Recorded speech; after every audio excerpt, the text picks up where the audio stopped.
Bantuan via udara kepada korban bencana banjir dan longsor di Aceh Tamiang, Aceh.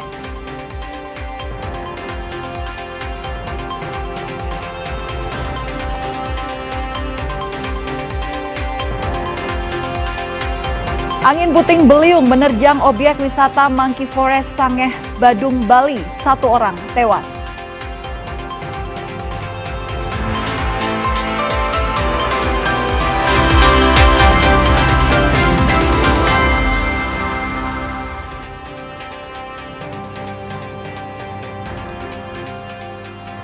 Halo saudara, selamat malam. Apa kabar Anda hari ini? Selain 3 berita utama tadi, kami juga memiliki sejumlah informasi menarik lainnya yang patut Anda simak malam hari ini di Kompas Malam bersama saya, Valentina Sitorus.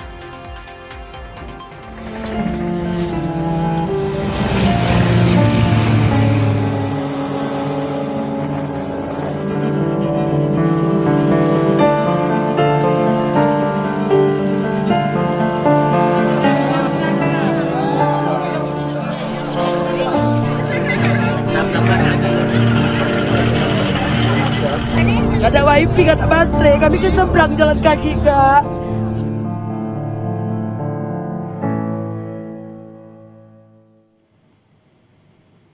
Saudara, TNI Angkatan Udara mendistribusikan bantuan via udara kepada korban bencana banjir dan longsor di Aceh Tamiang, Aceh.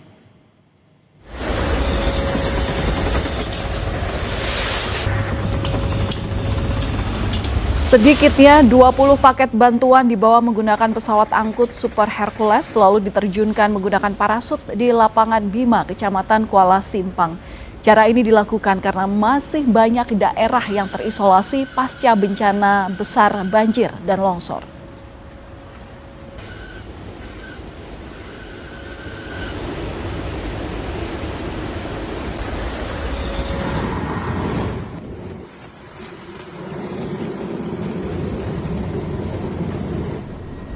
Bantuan via udara juga disalurkan ke daerah Benar Meriah, Aceh yang terisolasi.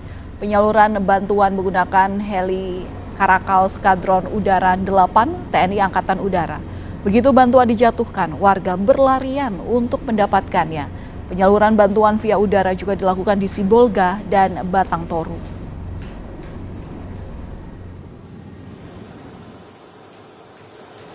Berikut adalah pantauan udara mengenai kerusakan akibat banjir di wilayah Kabupaten Aceh Tamiang, Provinsi Aceh pada Rabu siang. Lumpur dan air masih menutupi beberapa wilayah permukiman dan perkebunan milik warga. Kerusakan juga terjadi pada fasilitas umum serta akses jalan. Akibatnya, evakuasi dan pengiriman bantuan logistik sulit dilakukan melalui jalur darat. Bantuan untuk korban banjir dikirim dengan cara airdropping atau menerjunkan bantuan dari udara dengan menggunakan parasut.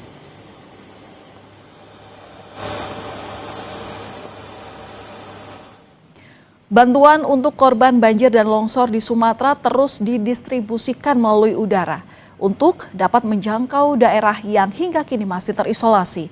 Informasi selengkapnya terkait proses distribusi bantuan ini kita tanyakan langsung kepada jurnalis Kompas TV Nanda Aprilia dan juru kamera Andika Hadiat di Medan, Sumatera Utara.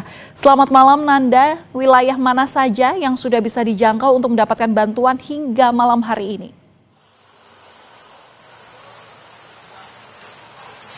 Selamat malam Valen, kalau berdasarkan informasi terakhir, data terupdate tadi sore begitu ya, ada beberapa daerah yang saat ini sudah berhasil dijangkau pendistribusiannya.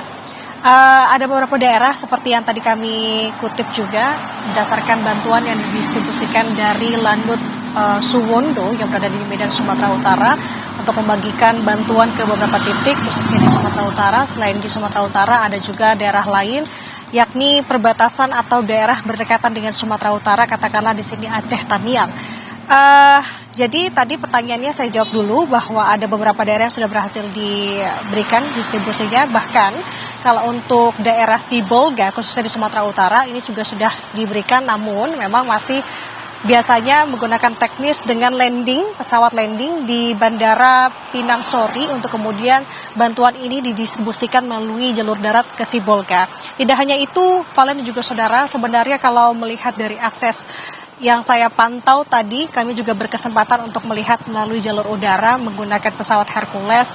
Kami tadi memberikan bantuan dari Lanut Suwondo ke Aceh Tamiang, tepatnya di Kecamatan Kejuruan Muda.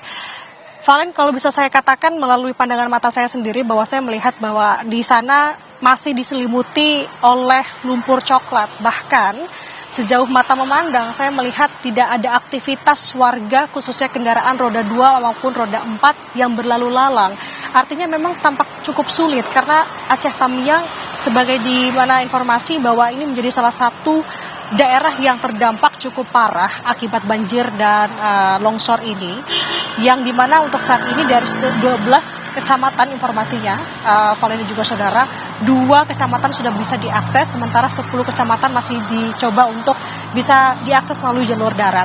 Tadi juga kami berbicara dengan pihak dari TNI Angkatan Udara begitu ya, menceritakan bahwa memang tampaknya Aceh Tamiang ini menjadi salah satu yang menjadi disoroti karena itu tadi bahwa melihat keseluruhan dari udara tampaknya memang Aceh Tamiang ini masih dilumuti oleh lumpur coklat. Selain itu, Valen dan juga saudara, kita akan sama-sama lihat juga kalau untuk pendistribusian ini kan berlangsung setiap hari begitu ya, khususnya di Lanut Suwondo yang ada di Medan. Tidak hanya di Medan saja, artinya untuk provinsi Aceh dan juga Sumatera Barat di masing-masing lanut jadi posko terpadu juga memberikan bantuan untuk daerahnya masing-masing.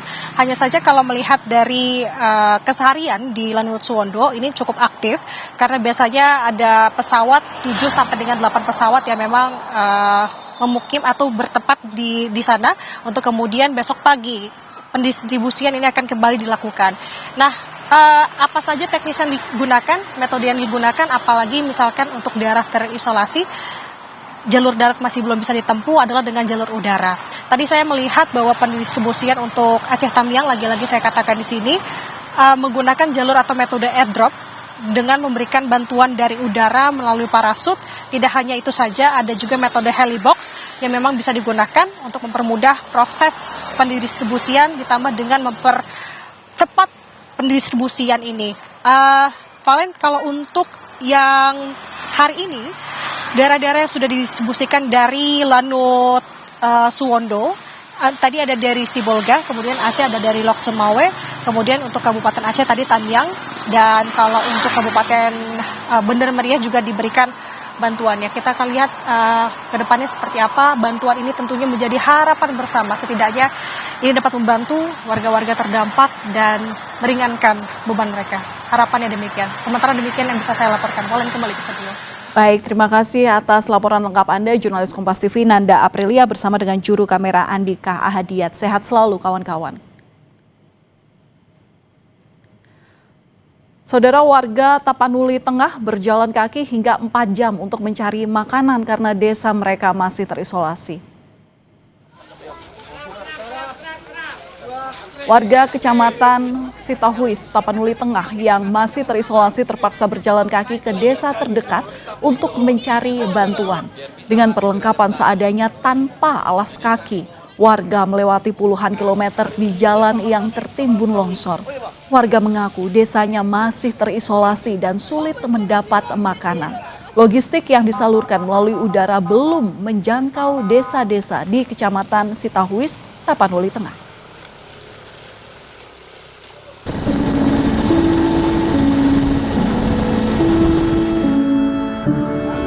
Senang lah Pak, awak bikin abang jumpa abang awak lagi. Hari Selasa itu ada hidup Pak, sampai sore aja. Besoknya udah nggak ada listrik lagi Pak.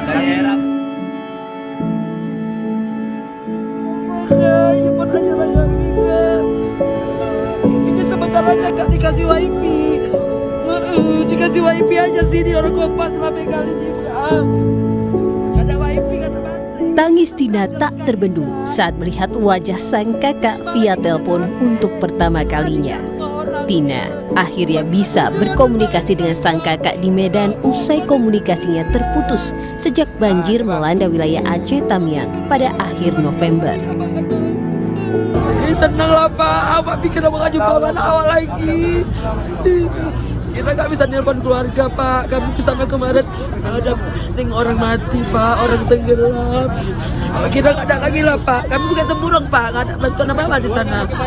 Tadi Bu ngubungin siapa nih Bu? Ibu ini apa? Kakak. Di mana Bu? Hah? Di mana? Di Medan, Pak. Keberadaan mobil satelit tim Kompas TV Biro Medan jadi secercah harapan pengungsi di Aceh Tamiang. Mereka berkumpul di sekitar stop kontak, berebut untuk mengisi daya perangkat elektronik mereka. Dari Selasa.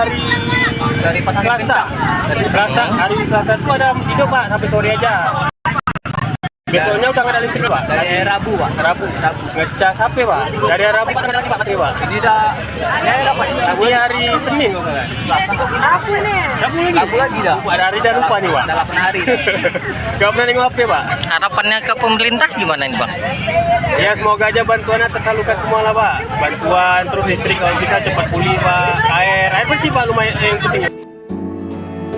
Hingga saat ini pemerintah terus berupaya membuka akses jalur darat yang masih terisolasi demi bisa segera memberi bantuan kepada korban bencana banjir. Kapolri menegaskan akses distribusi kini semakin terbuka dari darat, laut, dan udara. Ia menegaskan dengan terbukanya akses distribusi, penyaluran bantuan telah menjangkau hingga wilayah kecamatan. Saat ini khusus Aceh yang memang saat ini terdampak paling luas. Saat ini sudah dapat diakses dengan kapal laut di 6 wilayah. Lok Sumawe, Biren, Aceh Utara, Aceh Timur, Langsa, Aceh Tamiang. Dapat diakses dengan truk jalur darat, terdapat 8 wilayah. Bantuan logistik ini sudah bisa disalurkan sampai di tingkat kecamatan. Sepekan lebih pasca bencana longsor dan banjir bandang, kondisi para korban kian memprihatinkan karena dihantui krisis pangan dan air bersih. Bantuan kini jadi asa bagi para korban banjir dan longsor Sumatera untuk dapat bertahan hidup. Tim Liputan Kompas TV.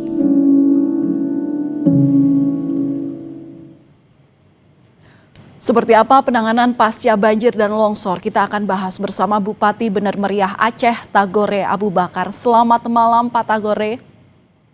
Selamat malam, Valentina, urus terus. Iya, Pak Tagore, kami redaksi Kompas TV turut berduka atas kejadian yang menimpa wilayah Bapak dan juga yang terjadi di daerah Sumatera. Pak, tapi kami izin konfirmasi, hingga kini apakah masih ada wilayah yang Bapak pimpin ini terisolasi, Pak? Belum mendapatkan bantuan sama sekali? Bantuan minimal sudah sampai ke seluruh masyarakat yang ada di Bener Meriah. Namun daerah kami masih terisolasi, baik darat, kemudian telekom, listrik. Hanya ada jembatan udara pada saat ini, Valentina terus. Oke, Pak, jadi apa yang masih dibutuhkan sampai sekarang? Kita masih butuh yang paling utama adalah beras, yang kedua adalah bahan bakar untuk alat-alat berat untuk menerobos isolasi, kemudian seling untuk menghubungkan desa ke desa, karena 130 jembatan kita terputus pada saat ini. Oke. Nah, kalau sampai sekarang bagaimana koordinasi yang dilakukan antara Bapak dengan pemerintah kabupaten, BPBD, TNI Polri, ataupun hingga pemerintah pusat terkait bantuan yang dibutuhkan oleh warga? Pemerintah pusat sudah mulai menurunkan bantuan, terutama beras, kemudian Indomie, dan lain-lain. Tapi untuk saat ini kita bisa bertahan selama 4 hari. Setelah itu kita akan harus dibantu lagi. Segera harus dibantu, karena hujan masih turun nih. Oke.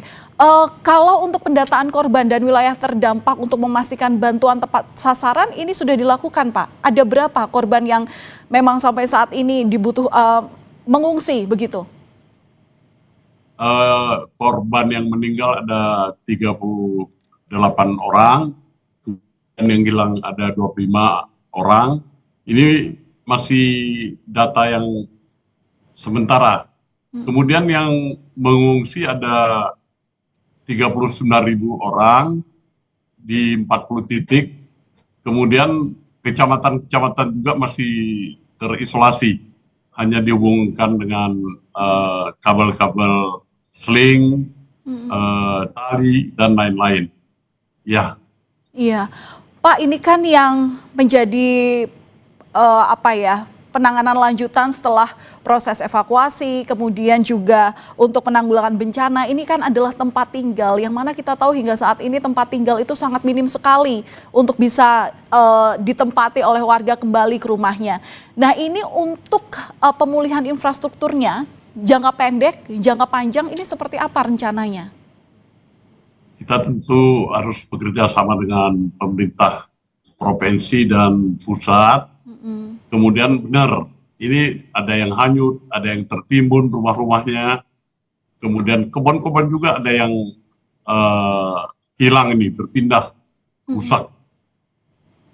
Jadi satu-satunya adalah untuk awal jembatan udara, kemudian dari jalan, ada 2 jalur ke Biren dan KKA, kita sedang upayakan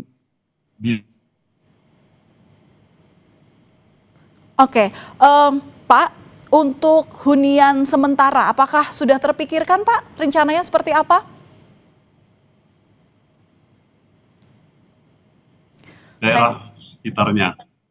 Ya, karena kita ini kan kebun kopi Gayo yang terkenal sampai kemana-mana, tapi persawahan kita sangat minimal. Ya, Valentina. Oke, Pak, kami konfirmasi tadi sempat terputus. Adakah dibahas untuk pembangunan hunian sementara oleh pemerintah provinsi juga? Singkat saja, Pak. Kayaknya nih pemerintah provinsi juga banyak yang dipikirkannya ini. Jadi mudah-mudahan Jakarta segera bantu Bener Meriah. Kita sangat berharap dengan Jakarta. Tapi kita ini kayaknya Pak Prabowo masih kuat nih untuk membantu Bener Meriah khususnya dan Aceh pada umumnya. Baik. Ya. Baik, komitmen pemerintah untuk terus membantu bahkan menyediakan dana darurat penanggulangan bencana, semoga memang menjadi seluruhnya bisa diperbantukan untuk rakyat di sana. Terima kasih Pak sudah berbagi informasi bersama kami di Kompas Malam. Bupati Bener Meriah Aceh, Bapak Tagore Abu Bakar. Salam sehat selalu, Pak. Saudara, sepekan pasca banjir dan longsor, pemerintah belum menetapkan bencana nasional di Sumatera dan Aceh. Alasannya banyak yang harus dipertimbangkan. Kami bahas selengkapnya usai jeda.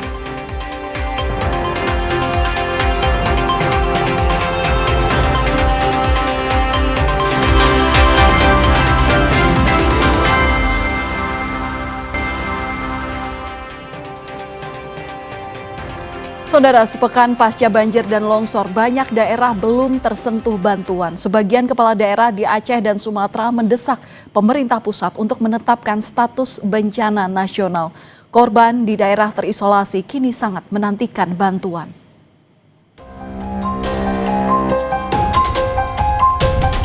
Bencana ini menjadi bencana nasional karena berat sekali. Kalau daerah tidak mampu ya. Sepekan pasca banjir dan longsor menerjang Aceh dan Sumatera, distribusi bantuan bagi para korban belum merata. Putusnya akses jalan berimbas pada beberapa daerah terisolasi. Kondisi ini dikeluhkan oleh kepala daerah yang mulai mengalami kesulitan membantu memenuhi kebutuhan korban bencana. Pemerintah Kabupaten Aceh Utara menyatakan ketidaksanggupannya menangani bencana ini sehingga meminta pemerintah pusat serius dengan banjir dan longsor di 3 provinsi, Aceh, Sumatera Utara, dan Sumatera Barat. Sejumlah kepala daerah mendesak pemerintah pusat menetapkan status bencana nasional. Satu kali suruh pakai payung, datang ke dalam air, supaya masyarakat mencaci saya. Kenapa mencaci? Supaya pusat tahu bahwa di Aceh Utara ini ada banjir. Terisolir itu ada 97 desa yang hari ini belum terjangkau. Kalau untuk beras mungkin tidak ada lagi, tinggal hanya hari ini dan besok. Gas dan kebutuhan yang lain ini memang sudah sangat menipis. Karena apa? Karena jalan akses kita terputus. Bahwa bencana ini menjadi bencana nasional karena berat sekali. Kalau daerah tidak mampu ini menangani kebencanaan. Kalau menurut kami bermohon kepada Bapak Presiden supaya bencana besar ini dapat ditetapkan sebagai status bencana nasional. Itu memang benar barangkali apa yang disampaikan oleh Bapak dari BNPB, tapi khusus untuk Kabupaten Nagan Raya sampai saat ini itu belum ada bantuan dari pemerintah pusat yang kami terima.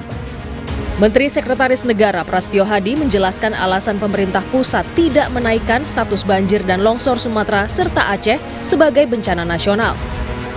Selain banyak pertimbangan, Mensesnek bilang bantuan dari pemerintah saat ini sudah masif. Semua sumber daya juga sudah dikerahkan ke lokasi sehingga untuk status bencana nasional belum perlu. Berkenaan dengan masalah status itu banyak pertimbangan dan sampai hari ini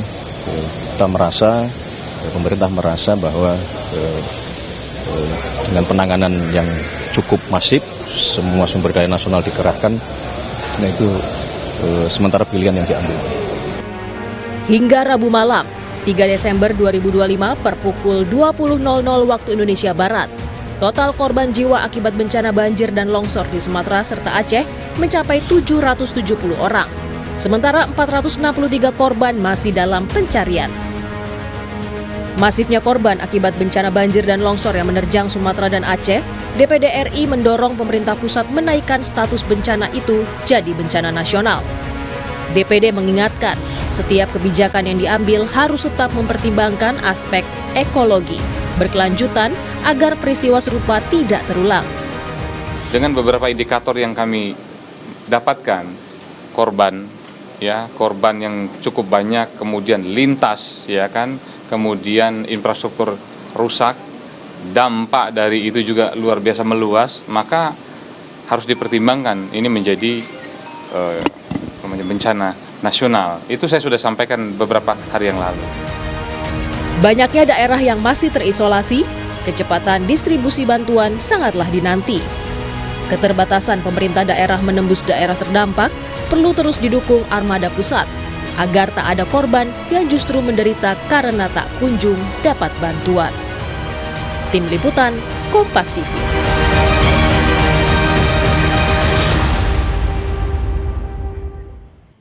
Saudara, sepekan pasca banjir dan longsor, pemerintah pusat belum menetapkan status bencana nasional di Sumatera dan Aceh.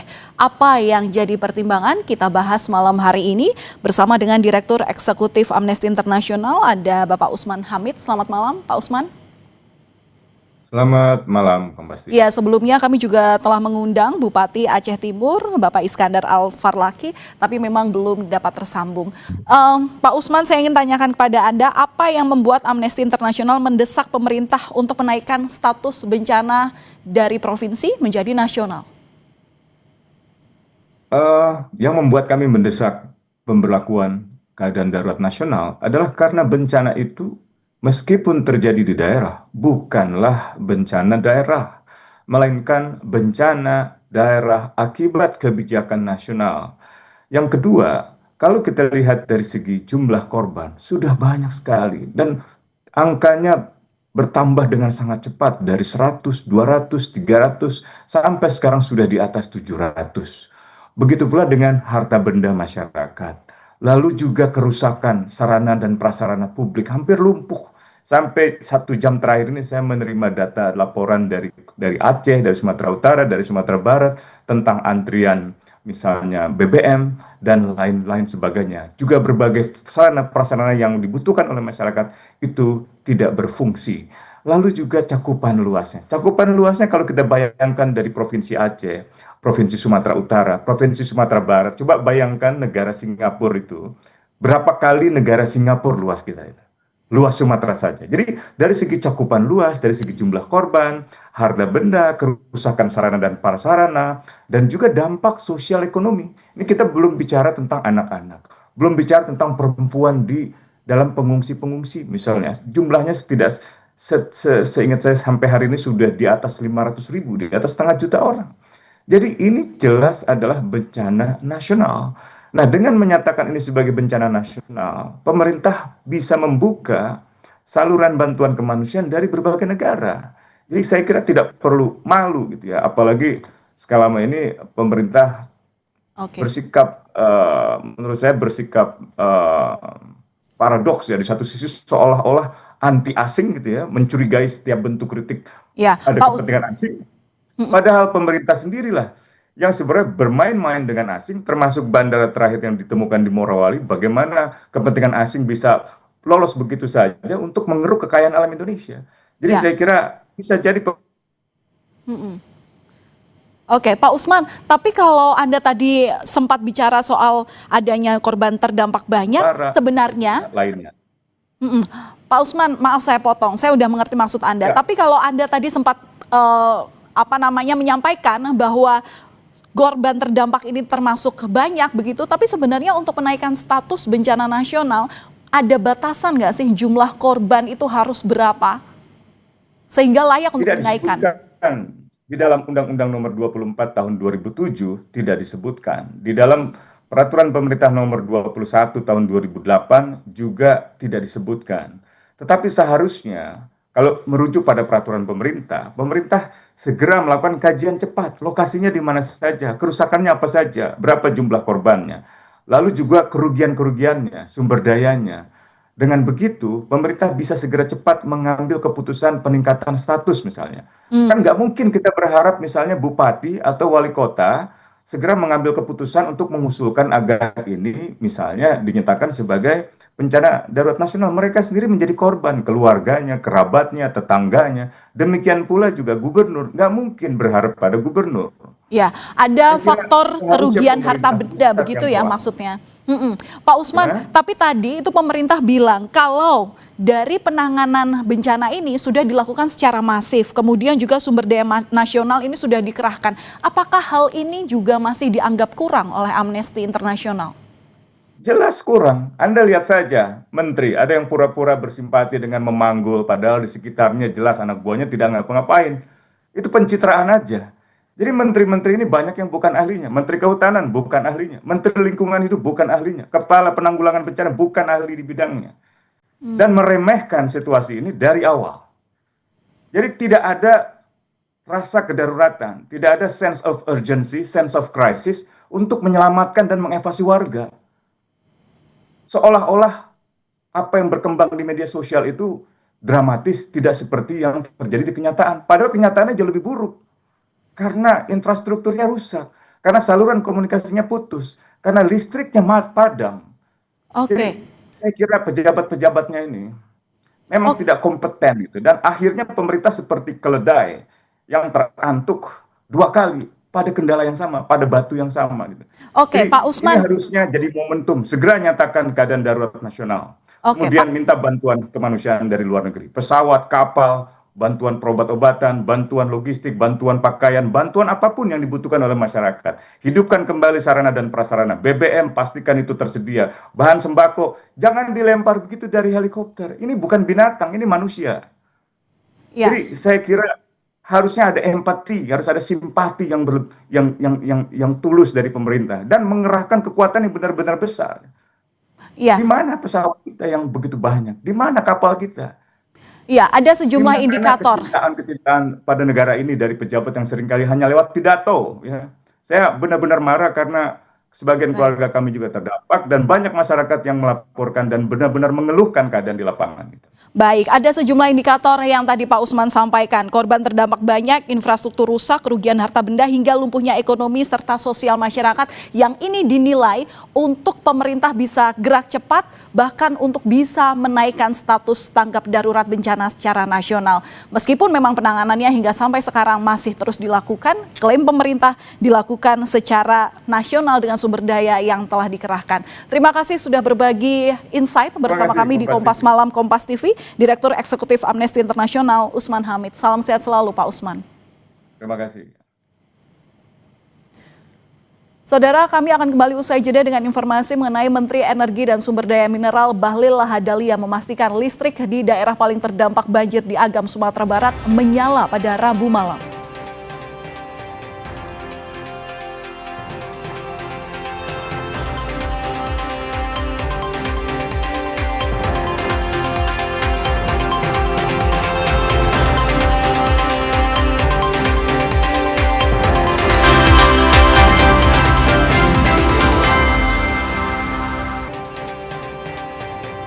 Sejumlah korban banjir bandang di Padang Panjang, Sumatera Barat mengungsi di kantor Kelurahan Silaing Bawah.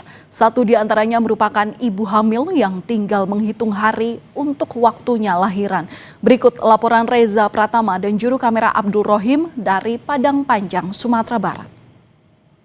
Baik saudara, saat ini saya berada di Kelurahan Silaing Bawah, Kecamatan Padang Panjang Barat, Padang Panjang, Sumatera Barat.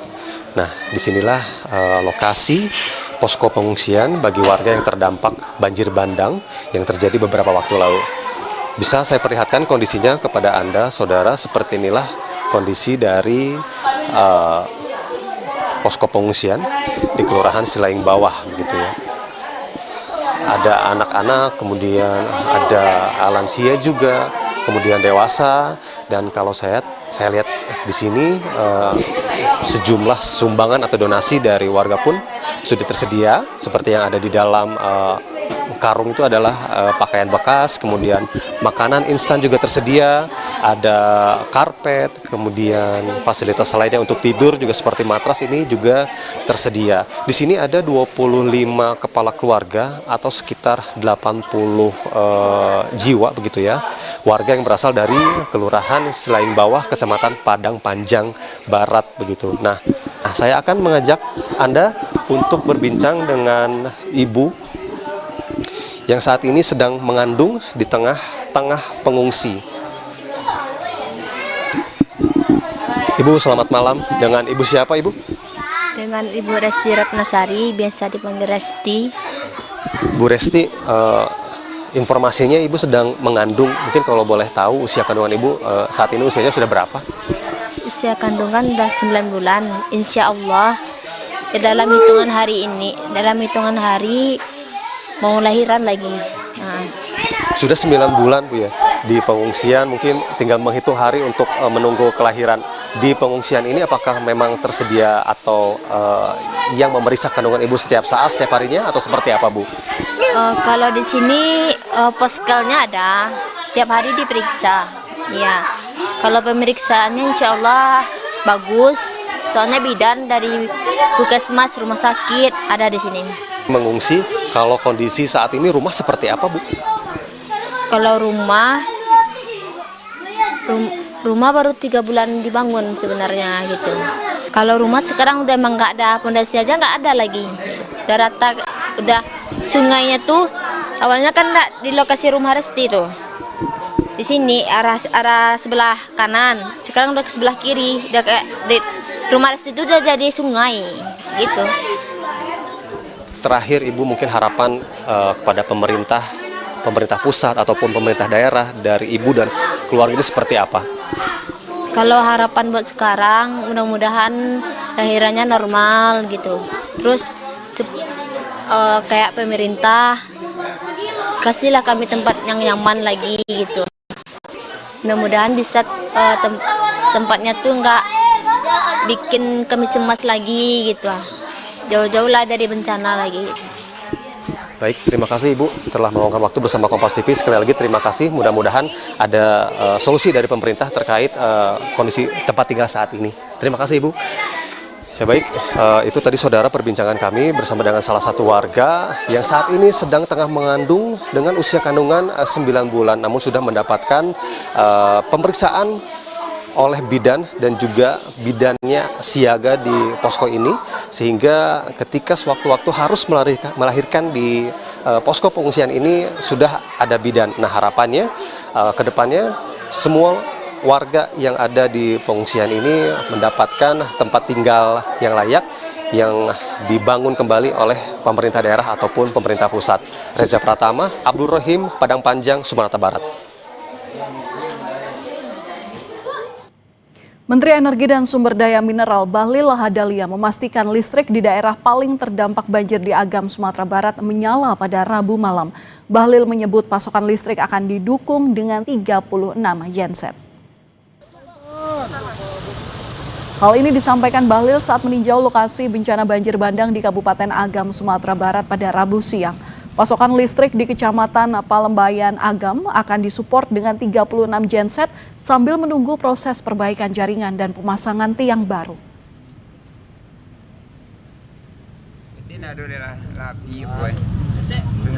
Karena hampir semua tiang-tiang listrik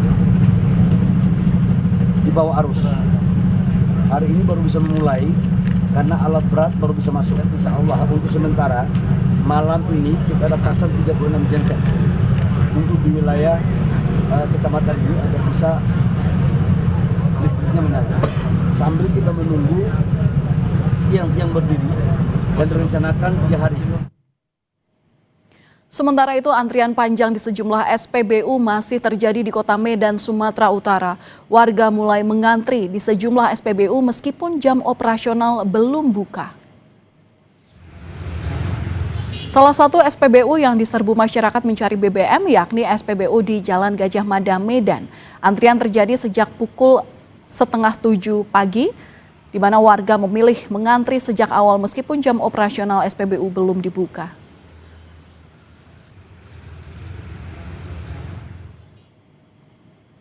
Terkait dengan kelangkaan BBM di wilayah yang terdampak bencana, Menteri ESDM Bahlil Lahadalia dalam keterangan tertulisnya bilang, mulai besok untuk semua pompa bensin di sini kita akan buka 24 jam untuk wilayah Bapak dan Ibu semua. Kita akan layani kebutuhan masyarakat 24 jam. Kita juga akan tambah genset agar bisa melayani saudara-saudara saya yang membutuhkan BBM.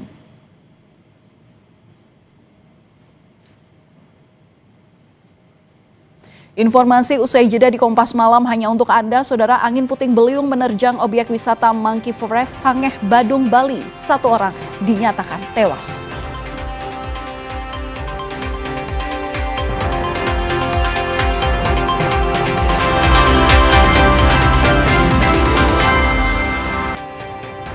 Saudara, puting beliung menerjang objek wisata Monkey Forest Sangeh, Badung, Bali. 1 orang tewas dan 1 lainnya terluka akibat peristiwa ini. Terjangan puting beliung mengakibatkan sejumlah pohon tumbang dan menimpa bangunan serta pura di dalam hutan Sangeh. Seorang pegawai tempat wisata tersebut tewas usai tertimpa atap bangunan yang ambruk akibat pohon tumbang. Sementara 1 korban lainnya mengalami patah tulang. Lokasi wisata tersebut kini telah dipasangi garis polisi. Ini korban disertai angin. Pada saat korban ada di lokasi TKP, sempat meninggalkan lokasi, namun ada ketinggalan HP, charger, mereka balik lagi. Pada saat balik itu angin puting beliung langsung menimpa pohon, langsung menimpa orang korban. Hujan es disertai angin kencang melanda Kediri, Jawa Timur dan mengakibatkan sejumlah pohon besar tumbang.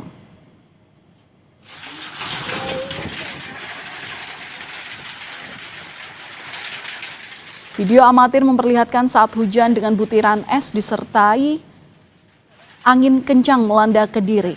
Suara keras dari butiran es yang jatuh ke rumah warga memicu kepanikan. Terjangan hujan juga mengakibatkan sejumlah pohon tumbang di jalan. Es batu itu loh, kecil, cuman sebentar. Kurang lebihnya 3 menit. Kalau dengan fenomena hujan es, durasinya itu apa sering? Belum, baru pertama ini.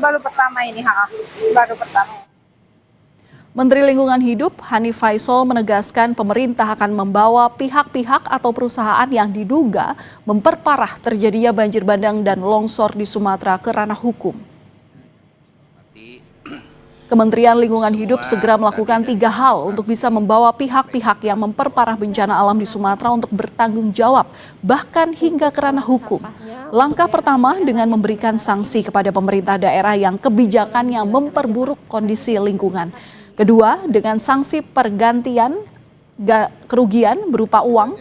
Dan terakhir dengan membawa masalah ini ke meja hijau. Pak Menteri, terima kasih atas segala respon. Ada 3 hal, jadi multidos, jadi mulai dari sanksi administrasi kita akan kenakan ke pemerintah daerah. Jadi kami tidak akan ragu-ragu memberikan sanksi ke pemerintah daerah bila mana berdasarkan kajian saintifik dia kebijakannya memperburuk kondisi landscape.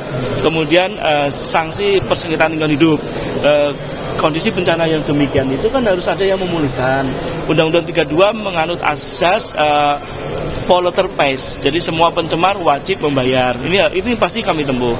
Kemudian yang terakhir, karena ini sudah menimbulkan korban jiwa, maka pendekatan pidananya akan muncul. Jadi ketiga-tiganya akan diterapkan oleh Kementerian Lingkungan Hidup untuk kemudian memberikan rasa aspek adil terkait dengan kejadian ini, sekaligus upaya membangun efek jerah dan membangun kehati-hatian. Kapolri Jenderal Listio Sigit memastikan akan menyelidiki dugaan pelanggaran terkait temuan kayu gelondongan yang terbawa saat banjir dan longsor di Sumatera. Polri berencana membentuk tim gabungan bersama Kementerian Kehutanan untuk mengusut temuan tersebut.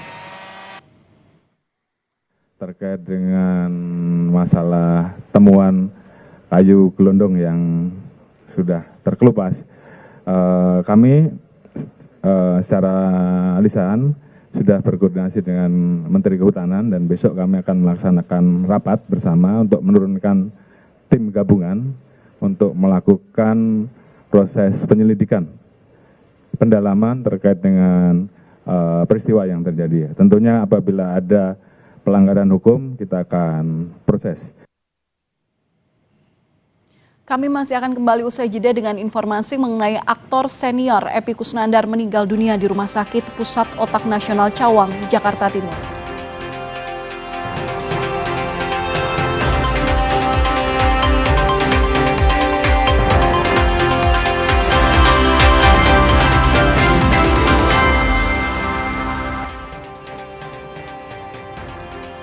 Aktor senior Epy Kusnandar meninggal akibat penyakit yang dideritanya. Epy meninggal setelah menjalani perawatan di Pusat Otak Nasional Cawang, Jakarta Timur pada Rabu sore. Kedatangan jenazah Epy Kusnandar di rumah duka yang ada di Jalan Pasir, Jagakarsa, Jakarta Selatan langsung disambut haru keluarga dan kerabat.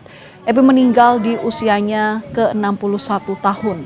Epy sebelumnya pernah mengidap penyakit tumor otak. Rencananya jenazah Epy Kusnandar akan dimakamkan pada pukul 8 pagi di hari Kamis di tempat pemakaman umum Jeruk Purut, Jakarta Selatan.